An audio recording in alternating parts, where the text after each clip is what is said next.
नमस्कार, आप देख रहे हैं सूचना सूत्र। मैं हूं अरविंद त्रिवेदी और इन दिनों चर्चाओं में है एथेनॉल 20, पेट्रोल में एथेनॉल का मिलना।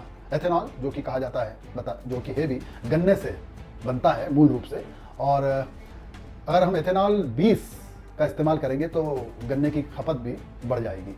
तो एक तरह से देखा जाए तो किसानों को तो फायदा होगा, लेकिन मांग के अनुरूप गन्ना उपलब्ध होगा या नहीं, ये भी अपने आप में एक बात है। लेकिन इससे ऊपर जो बात है वो ये है कि माइलेज 2 से 6% तक कम हो सकता है एथेनॉल 20 को लेकर। हालांकि प्रेस कॉन्फ्रेंस में स्पष्ट किया सरकार ने कि इंजन पे कोई विपरीत प्रभाव नहीं पड़ता इतने प्रतिशत पेट्रोल मिलाने से।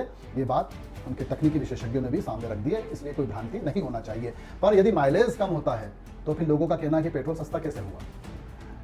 60 किलोमीटर का एवरेज देने वाली गाड़ी यदि 55 का देने लगे तो हम पेट्रोल पंप पर जल्दी पहुंचते हैं। अब लोग हिसाब किताब लगाने लग गए हैं कि इससे क्या हमारी जेब पर फर्क पड़ रहा है या नहीं पड़ रहा है। तो ये तो आप भी तय कीजिए, कमेंट्स में बताइए कि हम 60 किलोमीटर गाड़ी चलाने के बाद पेट्रोल पंप पहुंचते थे, लेकिन यदि 2 से 6% की बात करें तो करीब 56-57 किलोमीटर गाड़ी चलाने के बाद पेट्रोल पंप पर पेट्रोल भरवाने पहुंचेंगे। मतलब हम 3 या 4 किलोमीटर पेट्रोल जो है पहले पहुंच जाएंगे।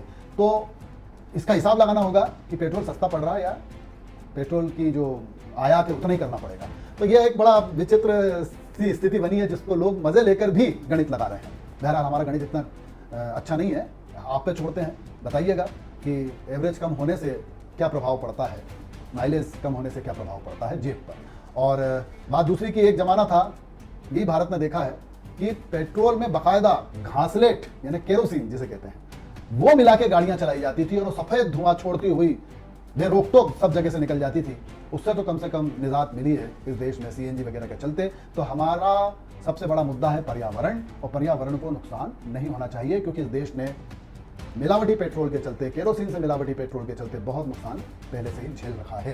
तो हमारी सबसे बड़ी जिम्मेदारी तो यही है। बहरहाल नजर बनी रहेगी। नमस्कार।